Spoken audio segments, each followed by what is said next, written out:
we are going to be watching a film also from Valentina and Emma, but I think that I will do that after our next speaker because if she's ready, I would like to ask Rosa to do her presentation first, if that's okay, because it's two films in a row, so then we can have a little break from the streaming. But Rosa is a Portuguese research artisan designer who has studied medieval history, or you have a background in medieval history, but you also grew up on a farm and in the countryside. And so it's no surprise that you have an amazing connection to wool. And so your work in wool has been so inspiring to many, many people. And so we're really honored to have you be able to speak to our audience today. And we look forward to getting to know you better and also to working with you in the future, we hope. So welcome to Rosa, and the floor is yours. Beautiful name. Thank you. Thank you for inviting me. I'm going to try and share my screen and see how it goes.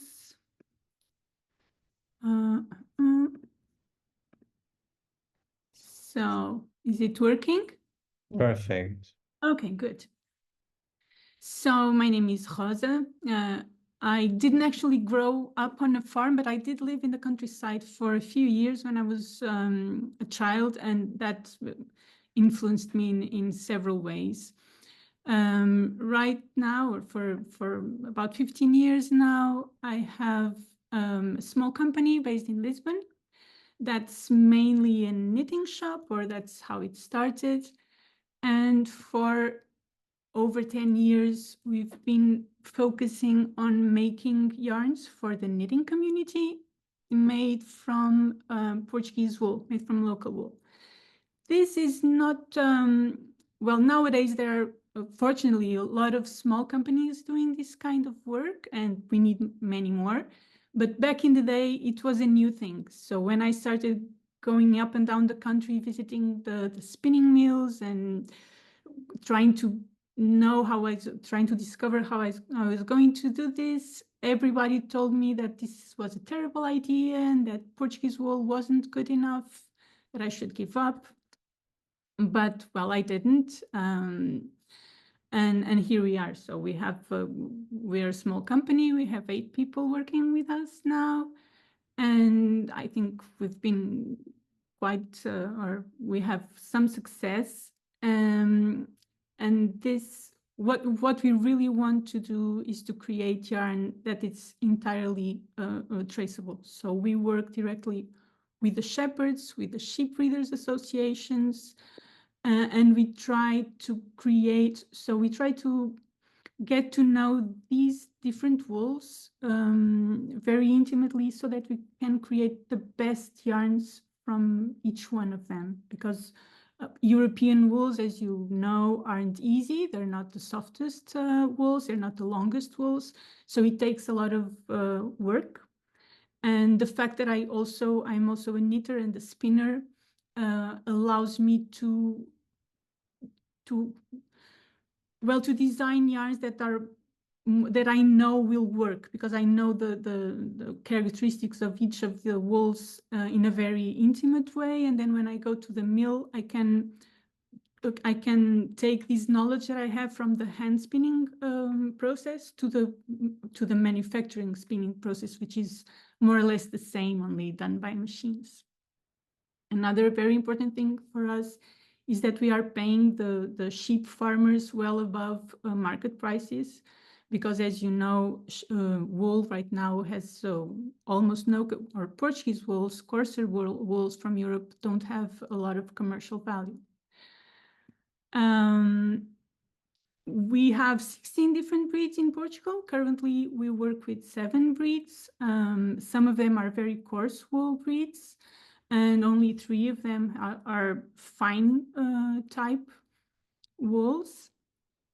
And I wanted to say that 6 out of our 16 breeds are currently facing extinction. So in 10 years, we don't know if these animals will still be alive, for many, many reasons that are not exclusive to Portugal. They are well known to everyone who is working with wool around Europe.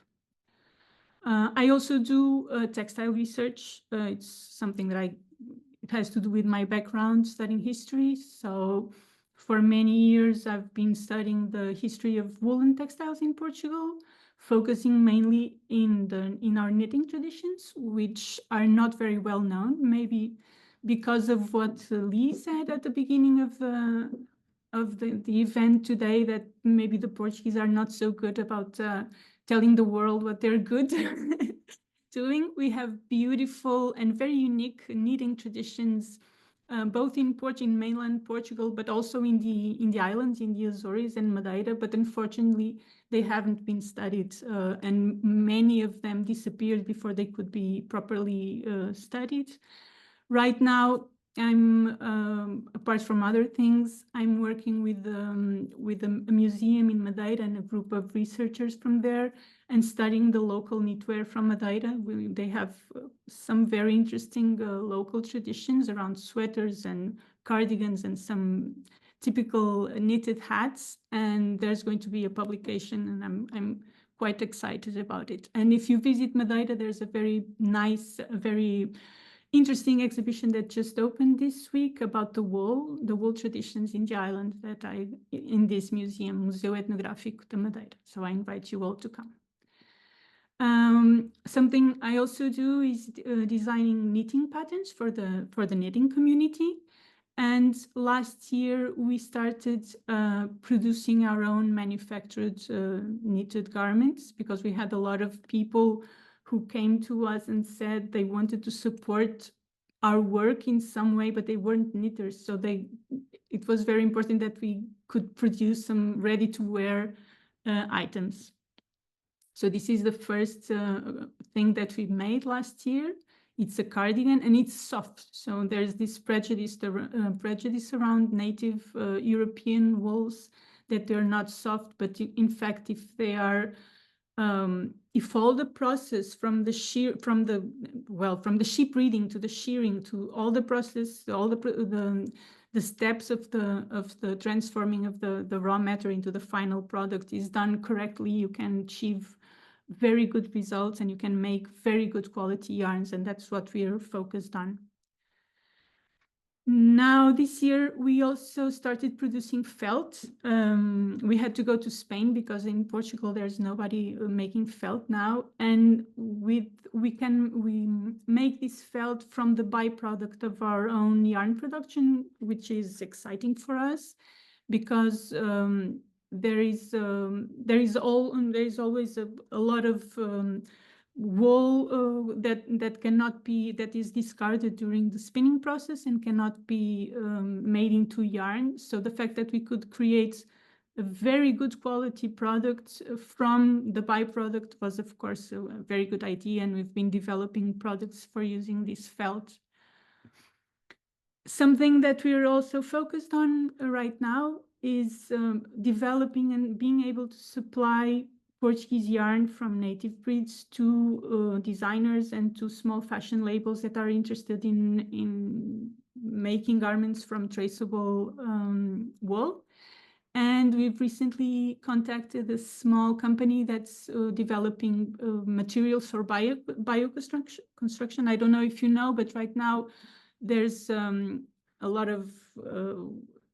lot of initiatives in Portugal about the use of hemp fibers in bioconstruction, which is very exciting. But we have a lot of wool that is not being put to any good use.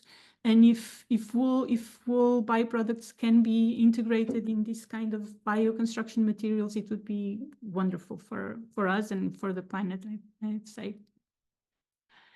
So I thought that I wasn't going to talk a lot about my work, but about this situation. So we are a country and we're a continent that for centuries wore wool and linen and then cotton, but wool was such an important thing, such an important part of what we wore and used in our day-to-day. But currently, these are this is data from last year that was just released recently. So wool now represents just under 1% of all the fibers used in the textile industry. And as you know, polyester is growing, the quantity of polyester that is made is growing yearly. So wool is decreasing and polyester is growing. And of course, polyester is a fuel-based fiber. And wool is not. Wool is something that we have each year because it grows on sheep. And in Portugal alone, we have an estimated yearly production. And the number you can see here is 5,500 tons of wool. And this is a friend of ours. This is one of the breeds we work with. It's a long wool from Trás-os-Montes, the same region where Noé was going for the masks that you saw previously. And from these 5,500 tons, probably up to 60% is not used. And this is not a number just for Portugal alone, it's a number for Europe. So the estimates say that up to 60% of the wool that we have each year is being burned or ending up in landfills or buried, which is tragic because we're producing fibers from oil while we have a fiber that is there naturally, yearly, and we're just throwing it away. This, I don't know if I can, yes, so this is what you see in beautiful Portuguese countryside every year. You see heaps of tons of wool that is just lying there. It's not even used for compost. It's not even being used for mulching and other uses that can be where wool can be used in the countryside is just rotting away because the sheep farmers can. This has been going on for a long time. It's also not exclusive to Portugal. They can't get a fair price for the wool. Just the expense of shearing the sheep every year is it's more than what they can get for the wool.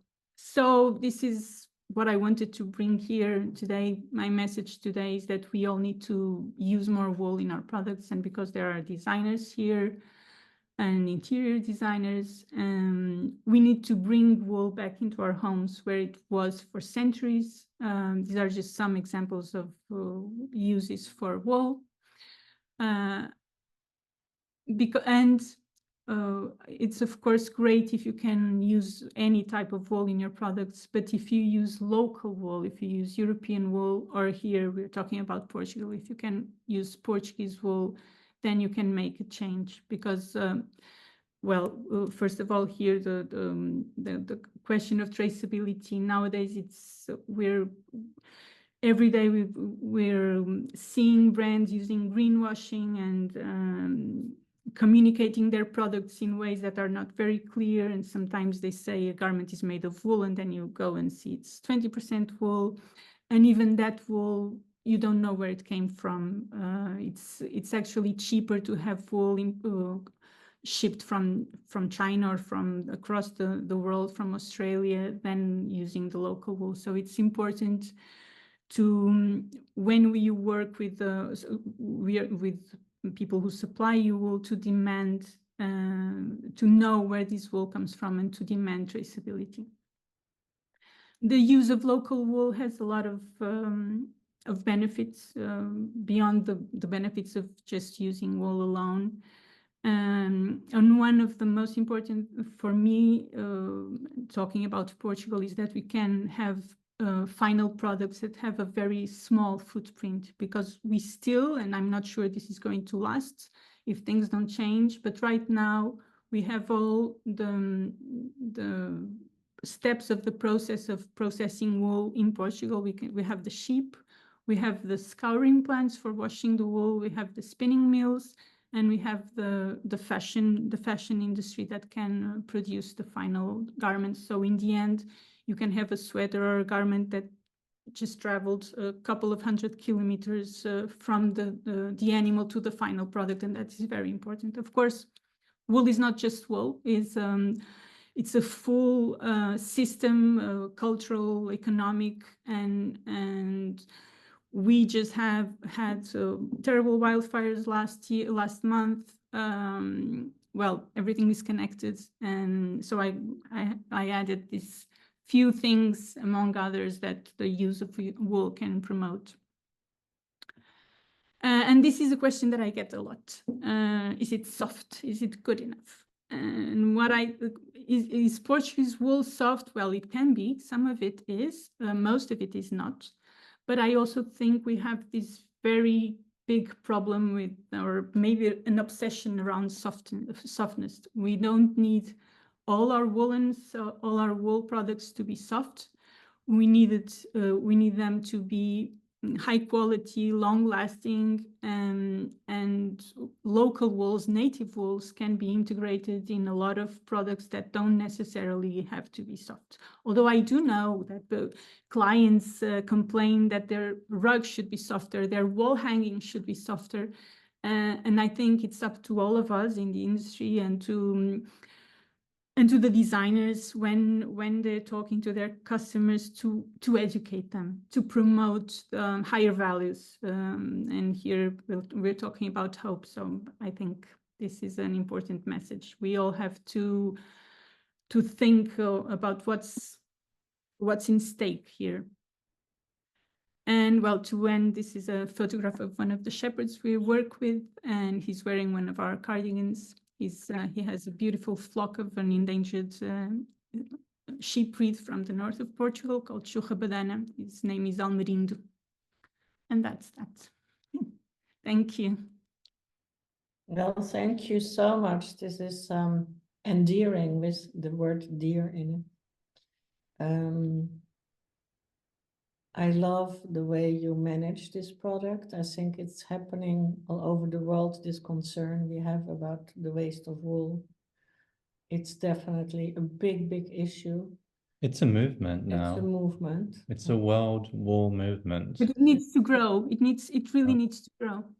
Well, we as World Hope Forum have decided to do a World Wool Forum in a year from now in September in Long Island, next to New York, to bring together people like yourself and many other creative people who are concerned with wool, work with wool, transform wool, think about wool in radical ways and so on, to somehow create more awareness, to be together, to maybe make a wool, I don't know, manifest or a wool war, or we have to think together how we can bring more awareness from the world to this concern.